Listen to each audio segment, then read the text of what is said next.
бесінші мектептің бірінші оқушысы Абылақан Асқанқызы. Екі әтеш. Ертеде бір кемпір шалдың құс дегенде екі әтеші бар екен. Кемпір мен шал екі әтешті бәпелеп бағыпты. Бір күні кемпір құстарға жем шашады. Екі әтеш бас салады. Күндіз түні бірге жүрсе де, жұпар әтеш жемді қызғанып, досына шекесінен одырая қарайды.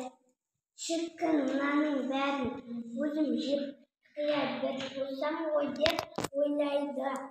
Сөйтіп, жұпар әтеш сұр әтешке жем жегізбейді. Қайта шоқып мазасын алады.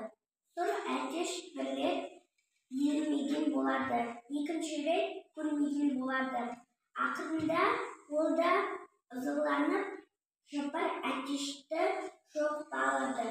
Осыдан соң екі әтеш бір-бірімен төбелесе кетеді.